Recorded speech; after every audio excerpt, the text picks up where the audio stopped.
I wanted to create an organization, global, to create bridges for young people that I didn't have to work on.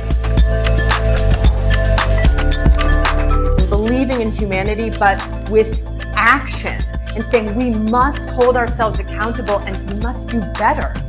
We must do better. Comment regarde-t-on le monde aujourd'hui et qu'est-ce qu'on veut qu'il devienne? Comment est-ce qu'on l'imagine?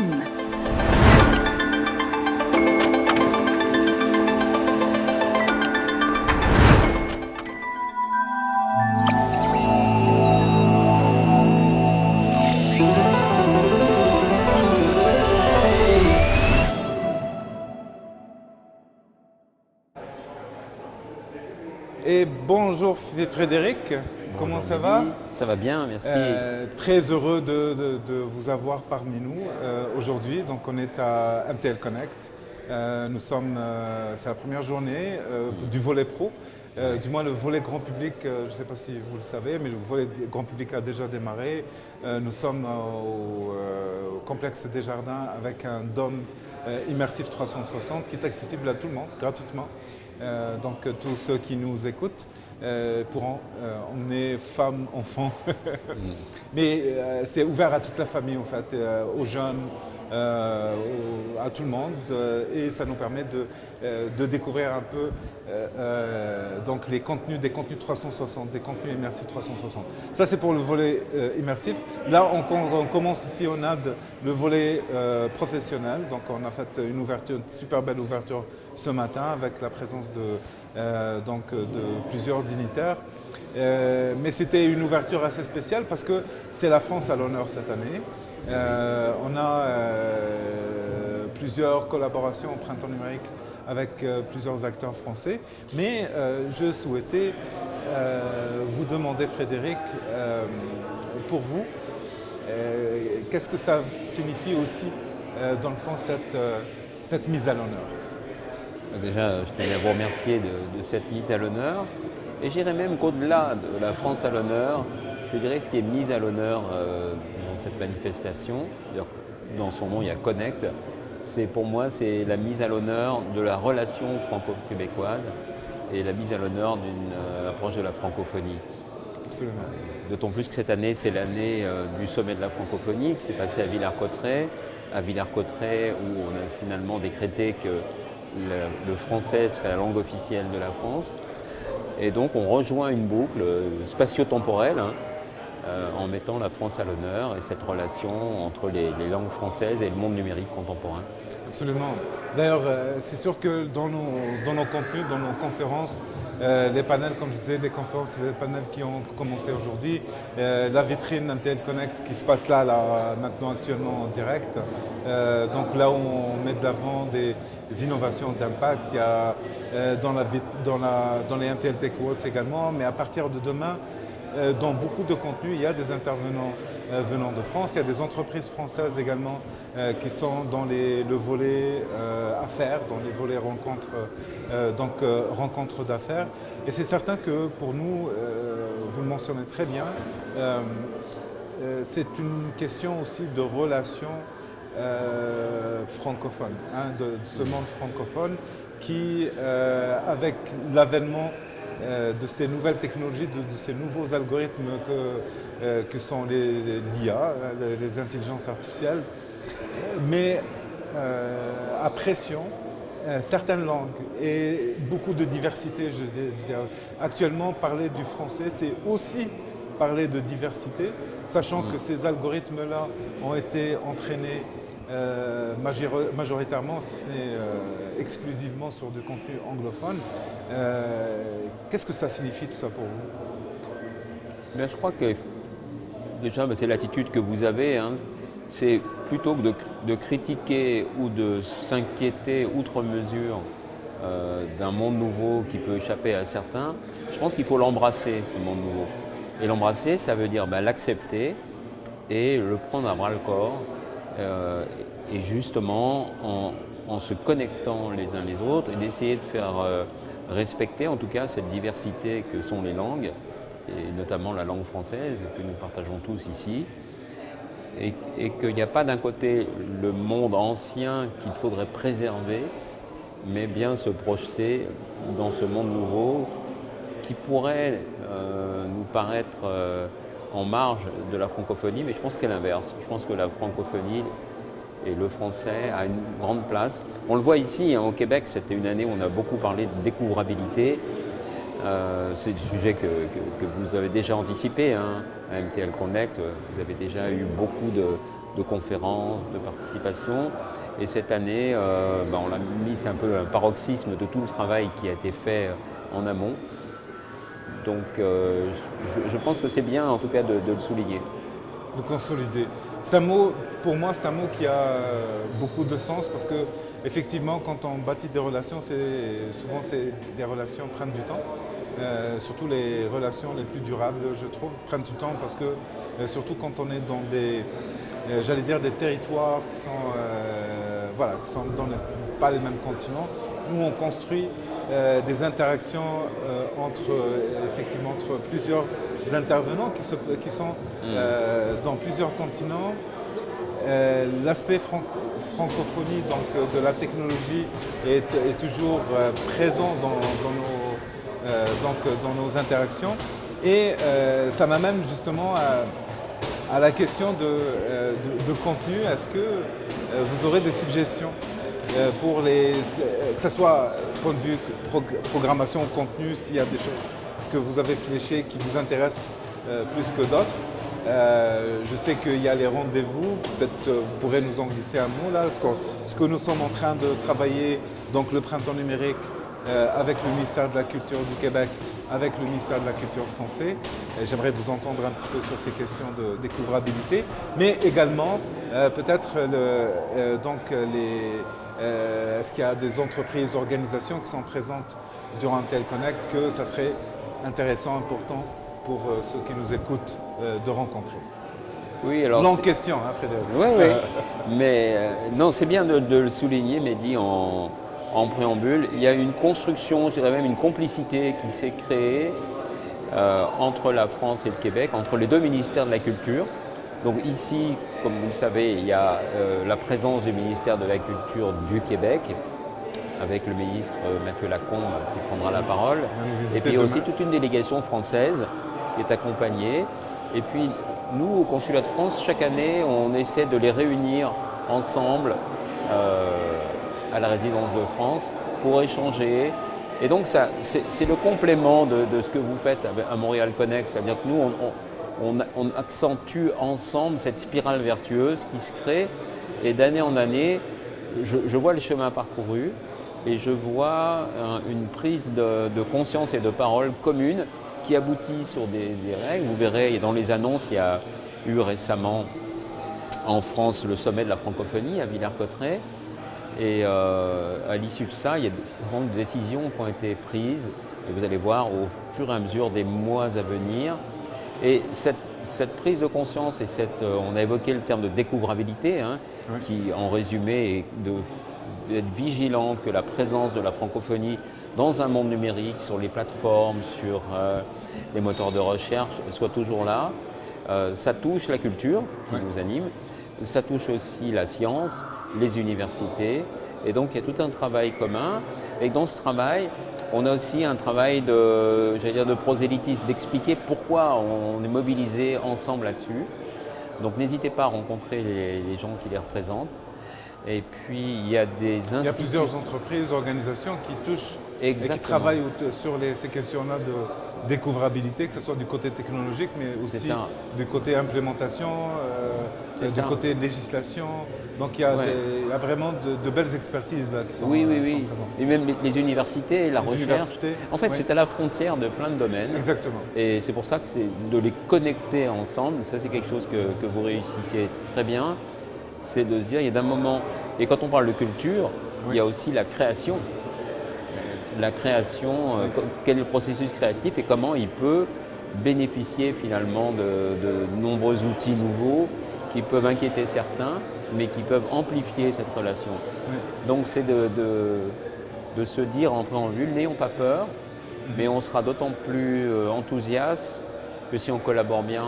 Et moi, ce que j'apprécie beaucoup, c'est qu'il n'y a pas de césure entre d'un côté des institutions gouvernementales, des universités, des jeunes entreprises, des acteurs comme vous l'êtes de ce monde numérique. Oui, et c'est l'occasion de faire la connexion. Cette connexion, elle sera d'autant plus riche que vous, visiteurs, participants, vous allez étendre. Vous n'allez pas vous dire, moi finalement, je suis une institution culturelle, je vais rester qu'avec un monde culturel.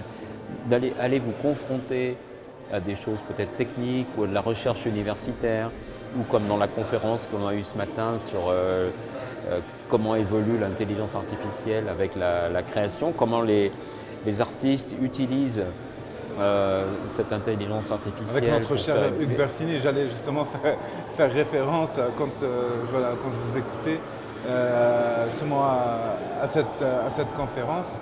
Je vous interromps, ce n'est pas de mes habitudes, mais c'est parce que au fait, cette notion de l'IA artiste est assez particulière. Donc, est-ce que l'IA peut être un artiste? Est-ce que je pense que Hugues l'a bien campé ce matin. Oui, j'invite les gens qui n'ont pas été présents à essayer de revoir cette conférence-là qui est assez marquante. Donc, si on revenait à la question toujours de l'IA. Donc les algorithmes en général, l'intelligence artificielle, c'est un champ, mais il y a plusieurs autres champs qui tournent autour aussi de la création artistique. Mais il est vrai que c'est l'IA qui génère le plus sans jeu de mots, qui génère le plus de questionnements ces temps-ci sur les questions de création. Oui. Je focus un peu sur cet aspect-là, art, au vu que vous êtes l'attaché culturel, donc c'est sûr que MTL Connect, on touche à plusieurs domaines, donc ça va de la cybersécurité à l'éducation, mais en prenant cet angle-là, donc art, culture, création et intelligence artificielle, en le mettant dans le contexte un peu plus global, donc en fait, des relations francophones. Comment vous voyez-vous? Est-ce que ça amène des défis? Est-ce que les artistes ou les institutions culturelles avec lesquelles vous êtes en interaction voient ça comme une menace ou voient ça comme peut-être des opportunités? Bien, en fait, oui, c'est certain que c'est un défi et ça crée des inquiétudes, voire des angoisses. On l'a vu il y a quelques temps, les inquiétudes notamment des auteurs, des scénaristes, des acteurs à Hollywood qui se posent justement la question de quel est l'avenir de notre métier. Mais en fait, c'est à nous de le réinventer et d'utiliser l'intelligence artificielle comme un outil parce que si on le subit, c'est certain que l'avenir peut être sombre. Un point sur la francophonie, il y a deux approches qu'apporte la francophonie par rapport au système anglo-saxon dont vous avez parlé en préambule. La première chose, c'est la question de droit. Et je pense que c'est une question qui va être sous-jacente de l'intelligence artificielle, puisque l'approche, on va dire... Le droit, donc c'est la propriété ou est-ce que les autres... Oui, notamment sur la propriété intellectuelle, et puis le copyright, le droit d'auteur, qui est beaucoup plus protégé dans l'aspect francophone et qui est beaucoup plus monnayable à plus ou moins bon niveau. Ouais. Donc c'est là-dessus que les acteurs francophones, et notamment dans cette relation entre la France et le Québec, sur lequel il faut être vigilant. Et puis, donc ça veut dire être vigilant, c'est surveiller ce qui se fait d'un point de vue juridique, et puis aussi d'un point de vue économique, continuer à négocier pour avoir de la diversité. Nous, je dis ensemble, la France et le Québec, l'intérêt général de tous, c'est qu'il y a un système de pensée qui ouvre la diversité.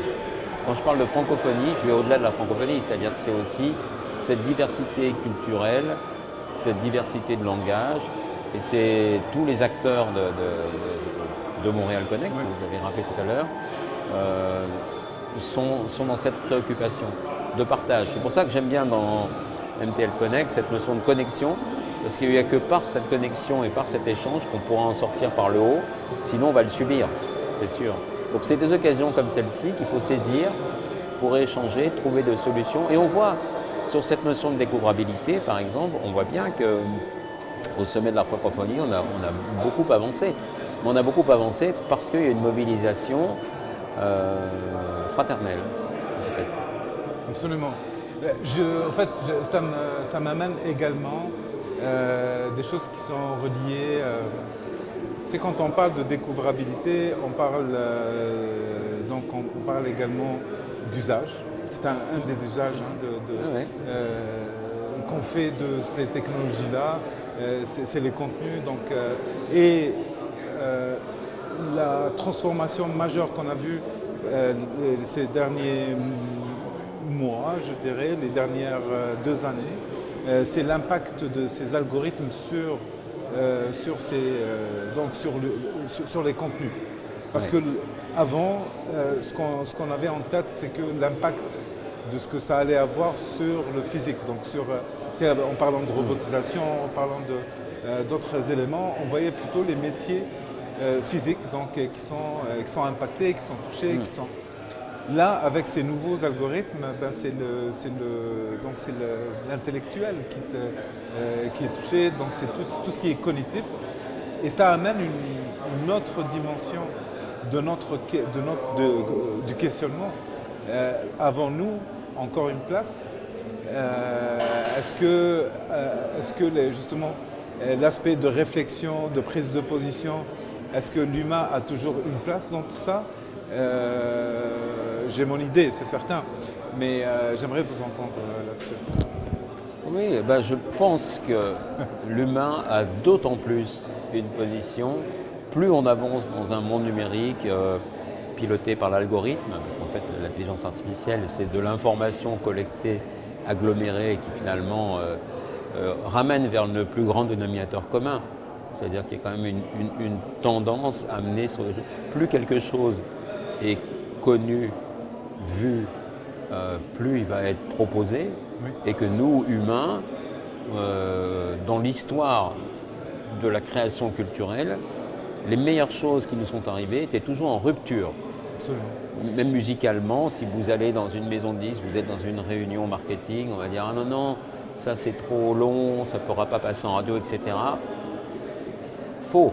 Bing, à chaque fois, c'est une nouveauté, c'est un titre long, c'est quelque chose de singulier qui va arriver. Donc l'humain a d'autant plus, plus le monde sera normé par cet agglomérat d'informations, plus l'humain aura une place et ça va exacerber les relations. On l'a bien vu même dans la crise sanitaire de la Covid, les gens ont été enfermés pendant assez longtemps. Donc on va dire qu'on est dans un cadre enfermé et tout à coup le besoin de se retrouver était complètement exacerbé. Donc plus on est dans un monde numérique, plus la part de l'humour et de ce que vous essayez de mettre en place ici à Montréal Connect, c'est-à-dire cette relation diversifiée avec un esprit large, pas uniquement des professionnels. On aime bien dire et parler de pollinisation croisée. Oui, exactement. Donc c'est vraiment d'avoir plusieurs verticales. Donc il y a des gens de différentes technologies, intelligence artificielle, de cybersécurité, d'éducation, inclusion, culture et créativité, mais pas que. Il y a des technologues de différents domaines. Mais ce qui est bien, sur quoi nous travaillons beaucoup, c'est cet élément-là que vous mentionnez. Donc de ne pas avoir juste des gens qui font de la technologie. Parce que la technologie, ça impacte tout le monde. Ça impacte, oui, il y a un volet économique qu'on porte dans cet événement, dans MTL Connect. Oui. On le porte clairement avec les mises en relation d'affaires, avec les rencontres d'affaires qui ont lieu. Mais également, il y a une réflexion à un plus haut niveau de la place de ces technologies-là dans nos vies. Et cette connexion entre les différentes sphères, c'est clair que c'est une recette qui fonctionne très bien. On l'a documenté à travers les années. On voit les résultats également. Il y a un impact qui est réel. Mais ce dont vous mentionnez tantôt, il y a un élément qui me, tu sais, par rapport à la rupture. Et ce qui me fait donc ce qui m'amène en fait en fait, c'est quoi un artiste ou c'est quoi l'art, parce que c'est un peu sur ça aussi de quoi on parle maintenant. C'est que quand un algorithme, il peut bien faire les choses. C'est certain. Très très bien faire les choses. On voit ça avec que ce soit par exemple avec l'image, avec Midjourney ou Stable Diffusion ou d'autres outils, mais pas que dans la création. Il y a la musique, il y a plusieurs autres axes sur lesquels on est en train de jouer avec l'IA, on est en train d'essayer de créer des choses et tout ça, de faire des affaires. Mais il y a une chose que l'algorithme n'a pas encore, c'est l'histoire. Oui. Parce qu'un artiste, c'est aussi un narratif, c'est une prise de position. C'est pour ça, en fait, ma question tantôt, est-ce qu'on a toujours une place? Mais peut-être que encore, on a ce côté-là de narration, de narratif qui est propre du créateur, qui jusqu'à présent, on n'est pas encore dans Hall, mais c'est quelque chose qui me semble-t-il, du propre de l'artiste. Oui, il y a deux choses fondamentales dans ce que vous dites, Mehdi. Je pense que nous tous, et chacun, je fais appel à votre mémoire, à chacun, de vous souvenir des moments comme ça, un peu d'éblouissement culturel, c'est peut-être dans les différents arts. Il y a toujours un moment où vous êtes happé par quelque chose auquel vous ne vous attendiez pas. Et ça peut vous saisir à tout moment, dans la rue, dans une exposition.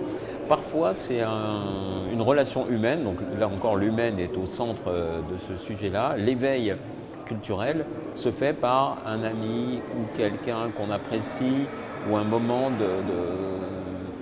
j'allais dire d'égarement. On est un peu comme ça, avec une attention flottante, et on est saisi par quelque chose. Et ce saisissement, il vient justement de la rupture avec quelque chose qui ne nous est pas habituel. L'algorithme, il va construire quelque chose qui est, je le répète, un agglomérat de choses vues et entendues. Or, ce saisissement, il va venir de quelque chose qui va légèrement nous faire sursauter par un pas de côté. Donc, l'aspect humain est complètement fondamental là-dessus. On ne peut pas être que dans quelque chose de parfaitement bien polissé. C'est comme si on parlait de cuisine. Oui. On peut faire la recette appliquée, puis quelqu'un va apporter quelque chose qui va tout à coup nous emporter. Et puis la deuxième chose que je voulais dire, c'est quand les choses sont bien polissées, bien faites, parfois les gens me disent un spectacle, c'était un beau spectacle. Et souvent je dis, mais moi ça ne m'intéresse pas d'aller voir un spectacle. Ce qui m'intéresse, c'est la relation entre ce qui se passe sur scène et la salle, entre les artistes et les spectateurs. Et je dis, est-ce qu'il y a de l'électricité? Là, je prends quelque chose de technique, je sais que vous appréciez ça aussi. C'est presque métaphysique. Est-ce qu'il y a sur scène quelque chose qui se passe dans la salle et il y a un arc électrique? Pourquoi il y a un arc électrique? Parce qu'il y a quelque chose. Oui, une connexion. Une connexion. Oui. Montréal Connect. Oui. Et donc cet arc électrique, tout à coup l'électricité se fait, il y a un arc, on ne maîtrise plus rien. Exact. On y passe, c'est génial, on va faire un break à tel moment, c'est parti, c'est parti. Ouais. Et donc c'est là où, dans ce monde-là qui est organisé et qui a ses bons côtés, hein, il faut toujours, et que c'est pour ça qu'il faut l'embrasser, mais en même temps, c'est l'humain qui va faire la différence et qui va nous prendre la main, qui va nous saisir ou qui va nous prendre sur les épaules dans un concert.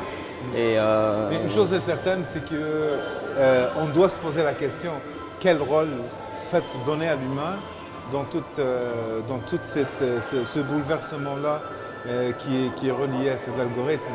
On est en phase l'humain est en train de vivre, et pas que l'humain dans le fond. Quand on y pense de plus près, c'est tout le vivant, c'est tout ce qui est vivant sur cette planète. On est en phase de gros défis, de changement climatique, de raréfaction de ressources naturelles, d'effondrement du vivant. Nous sommes avec la 6e extinction de masse et à chaque fois que je le répète, ça me fait quelque chose parce qu'on a l'impression que le reste de nos semblables ne sont pas vraiment touchés par cette question-là d'extinction qui est en train de se jouer autour de nous. Et nous, c'est sûr qu'on adore la technologie. Au printemps numérique, on pousse un usage responsable de la technologie. On veut qu'il y ait que se développent des technologies qui vont nous aider à faire face à ces différents enjeux. Mais on sait aussi que le numérique n'est pas complètement propre. En fait, il n'est pas propre. Parce qu'on pollue avant qu'on le mette en service, hein, pour le fabriquer, pour le créer. Et on pollue une fois qu'on le met en service avec donc l'usage de l'énergie. Et de ce fait, c'est pour ça que ces réflexions-là sur quel rôle nous, on se donne dans tout cet écosystème-là, et puis quel rôle on donne à la technologie, et c'est quoi les défis qui nous entourent. Mais chose certaine, et j'étais il y a quelques semaines à Nantes et à Paris pour participer notamment à la Nantes Digital Week, mais rencontrer d'autres partenaires en France. Il est clair qu'on partage plusieurs questionnements dans le fond. Il y a des choses qui se passent peut-être différemment en France qu'en Amérique du Nord, sur certains aspects, notamment sur la législation. Mais il est clair que ce qu'on voit, c'est que c'est vraiment de plus en plus, au fait, le questionnement commence à cheminer. Il y a des élus maintenant actuellement qui prennent à bras le corps en France. J'ai rencontré plusieurs parmi eux, notamment mon ami Francky Trichet qui est à Nantes, et qui prennent à bras le corps justement ces questions-là de numérique souhaitable. Tout ça pour dire que nous sommes ravis, heureux, contents que la France soit à l'honneur cette année. Je sais qu'elle n'a pas été à l'honneur comme ça. C'est aussi le fruit d'un travail pour nos organisations qui de plusieurs années, mais également d'une tradition qui est là depuis longtemps, très longtemps. Hein, oui, je le vois bien, hein, c'est un cheminement long, mais justement, vous l'avez dit, Mehdi, il faut prendre les choses à bras le corps. Et je pense que Montréal Connect, dans l'historique récent, parce que c'est plusieurs années que je participe et je vois l'évolution, et c'est aussi parce que vous avez employé le mot de responsable aussi, parce que vous vous sentez porteur d'une certaine responsabilité, en tout cas de communiquer, d'éduquer, d'éveiller, et que d'autres personnes répondent. Donc quand je parle d'embrasser, c'est dans les deux sens du terme, hein, c'est aussi s'embrasser et prendre les choses ensemble. Et c'est tout ce cheminement, voilà. Donc la route est longue, elle est complexe. Ça me rappelle tout à coup un film de science-fiction qui s'appelle La planète interdite, un film des années 50. Et dedans, il y a un monstre qui à un moment apparaît et qui est vraiment très très néfaste. Et en fait, on s'aperçoit à la fin que le monstre, il est créé par les pensées, on va dire les mauvaises pensées des scientifiques qui étaient dedans, et c'était l'agglomérat de tout qui crée une espèce de monstre terrible. Et en fait, je reviens sur la notion de responsabilité, il faut qu'on ait conscience que bon, l'avenir peut être sombre, mais si on a cette démarche, moi j'ai beaucoup confiance dans l'humain, je pense qu'il peut être salvateur dedans, on crée notre propre enfer. Hein. Absolument. L'algorithme, on est parti du métier Jacquard, de Ada Lovelace, d'Alan Turing, et puis tout à coup on a évolué, et ce n'est que la suite d'une évolution qui nous échappe par moments. Et c'est pour ça qu'il y a Absolument, cette question. C'est très bien de mentionner cet aspect qu'on crée ses propres monstres. Ouais. Parce que c'est ce qu'on ne souhaite pas avoir justement avec la technologie. C'est pour ça qu'on a une certaine bienveillance aussi à poser ces questions-là. C'est-à-dire qu'on ne dit pas que c'est sombre, on ne dit pas que c'est à nous, en fait, par rapport à ce nous sommes en train de faire collectivement, que nous allons prendre un chemin ou un autre. Mais pour prendre le bon chemin, il faut avoir la bonne information, il faut bien comprendre donc, les enjeux qui sont justement sur la table. Et c'est pour ça que politiser peut-être certains enjeux, notamment les questions d'IA, que ça devienne beaucoup plus grand public, que le grand public comprenne un peu mieux l'impact actuel. Parce que l'impact, ce n'est pas dans 20 ans. Il y a déjà 20 ans, on a commencé à vivre avec des algorithmes. Ils ont transformé profondément, j'allais dire, nos communautés, nos sociétés. On le voit dans comment dire, ces oppositions d'avis qui deviennent très tranchées. Et c'est parce que, quelque part, l'algorithme, il a compris, l'algorithme, il a compris une chose très simple. Quand un avis est tranché, ça buzz. Exactement. Et quand c'est nuancé, c'est moins. T'as moins d'attractivité. Et là, l'algorithme, il l'a compris. Et il l'applique partout. Partout Ouais. que ce Et il soit- auto-génère. Exact. C'est pour ça que je parlais, revoyez ce film La planète interdite, Ouais. ce monstre qui s'est auto-géré. Et que justement, c'est nous, humains, par la lucidité. Ça veut dire qu'on peut avoir cet avis nuancé parce qu'on en a la connaissance et la lucidité. Et c'est ce que vous faites, c'est pour ça qu'on est très heureux de la France à l'honneur. Parce que le côté français, on le connaît, mais il a cette vertu-là, c'est quand même se confronter en permanence aux difficultés, d'avoir une forme de lucidité sur qu'est-ce qui se passe dans le monde. Et il y a ça dans la francophonie, donc on ne peut que se réjouir de tout ça. Mais c'est certain que ça demande une mobilisation. Et il faut des moments comme cela pour être conscient de cette mobilisation et de cette lucidité. Après, on fera de notre mieux. On va tous essayer de... Mais moi, j'ai confiance dans la capacité de l'humain parce que, à un moment, à force d'être réducteur, vous l'avez très bien expliqué, c'est très pédagogique de dire que l'AI se nourrit des choses les plus communes, donc qui vont parfois dans des penchants qui ne sont pas souhaitables dans l'évolution de l'humanité, et que il faut mettre les mains dans le cambouis, il faut soulever le capot, il faut regarder, il faut comprendre, il faut identifier, attention, il y a des enjeux là. Et face à ces enjeux, c'est une réunion un peu politique, c'est un acte politique de se regrouper. Et je vois que sur la francophonie, il y a cette volonté d'être ensemble, de partager ces moments. Donc c'est formidable. Donc, je vous invite vraiment à profiter de Montréal Connect, de MTL Connect, pour créer ces liens et sortez des liens de vos propres responsabilités ou de votre propre identité pour aller vers d'autres personnes qui font des choses qui vous paraissent parfois un peu cocasses ou différentes. Et que c'est là où vous allez trouver ce moment. Quand je parlais d'art électrique, tout à coup, il va y avoir un pôle plus et un pôle moins, et tout à coup l'arc électrique va se faire et on va essayer de dire pourquoi j'ai cette émotion, pourquoi j'ai cette inquiétude, cette attente. Et petit à petit, voilà. Ça se connecte, ça se nourrit, Voilà. et ça trouve peut-être des solutions qui amènent des réponses qui ne sont pas toujours celles qu'on s'imaginait au départ. En fait. Voilà. Parce que les échanges, c'est ça la ça. beauté des échanges. Vous savez, Frédéric, Et c'est salvateur. C'était très salvateur. L'année dernière, suite à la Intel Connect de l'année dernière, donc il y a eu plusieurs sondages, mais un sondage un mois après l'événement, 24% des participants ont conclu des ententes dans le cadre de Intel Connect. Et c'est chiffré même avec une moyenne de 130 000, donc 130 $. Donc il y en a plusieurs ententes qui dépassent le million. Il y a d'autres ententes qui sont autour de 10 000. La moyenne est de 130 000. Mais 24% des participants, c'est énorme. Au fil des années, on voit ces chiffres-là augmenter.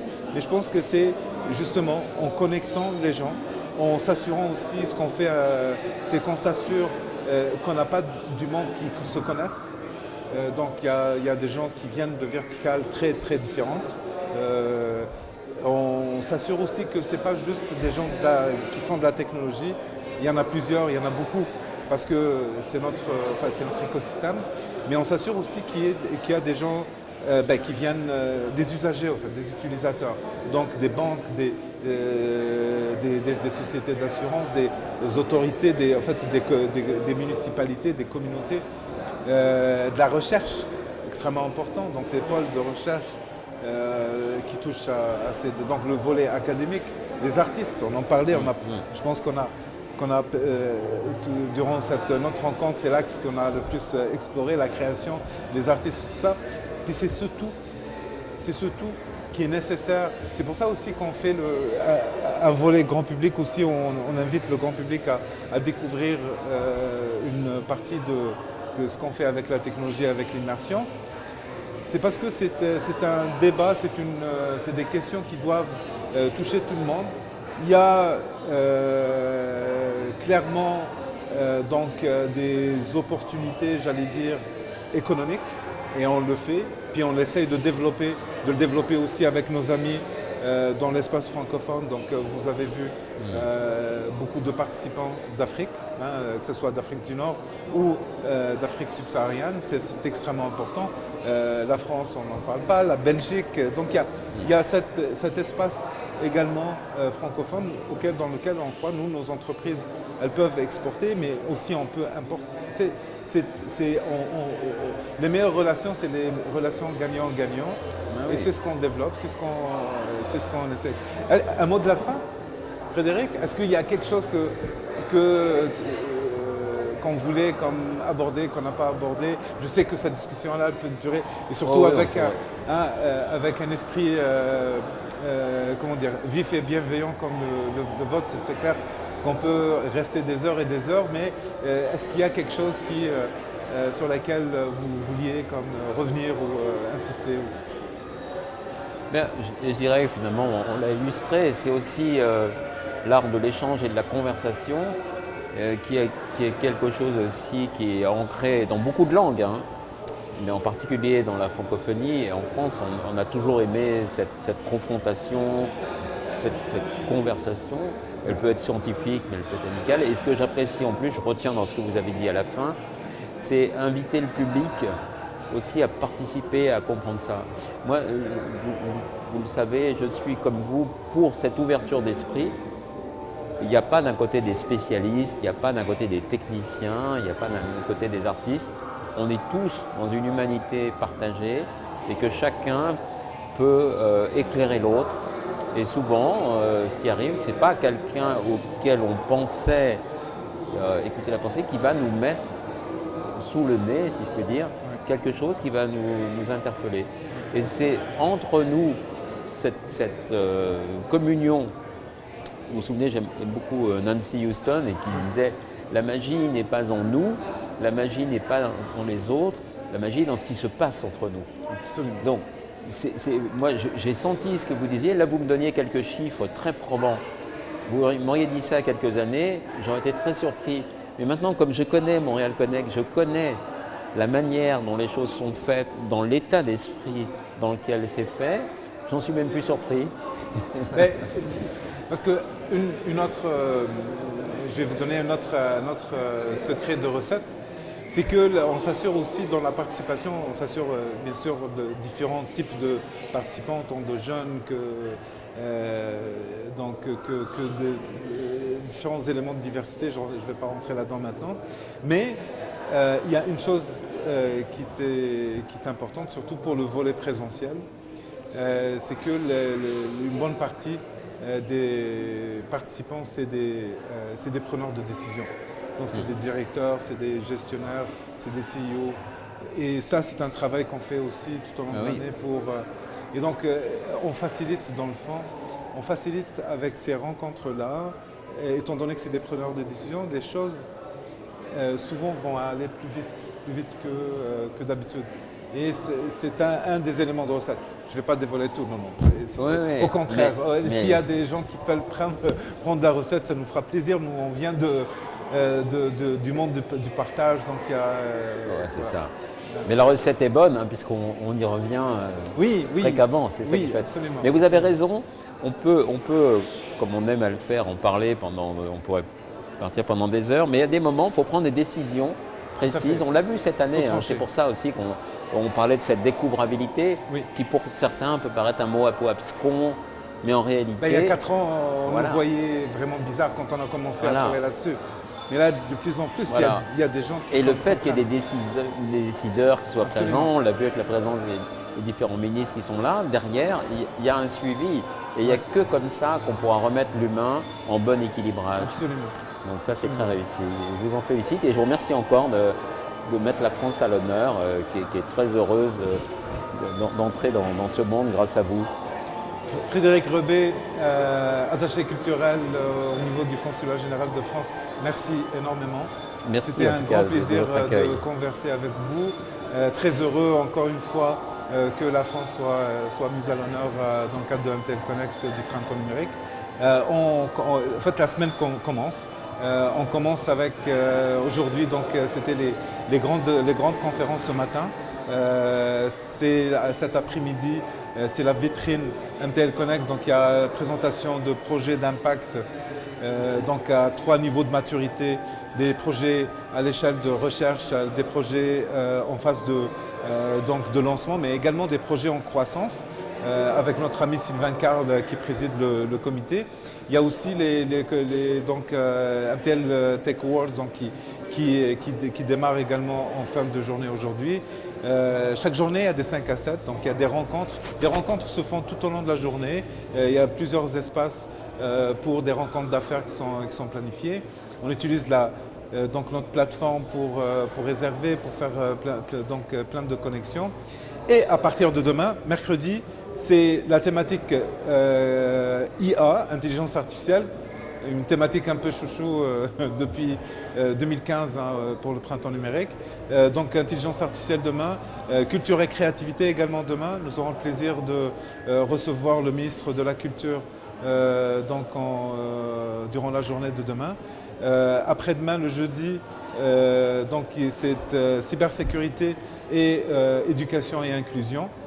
Et on finit la semaine le vendredi par des visites technoculturelles à Montréal, une visite techno-industrielle au Saguenay-Lac-Saint-Jean. Il va y avoir une soirée immersive à la SAT également le vendredi jusqu'à 4 h du matin. Beaucoup d'artistes, notamment de France, qui vont animer cette soirée immersive-là. Et le dôme du printemps numérique, le dôme immersif, il est déployé au niveau de la place du complexe des Jardins jusqu'à dimanche. Voilà. Merci d'avoir été parmi nous. Encore une fois, Frédéric, un grand merci encore de l'invitation. d'être parmi nous et je vous dis à bientôt.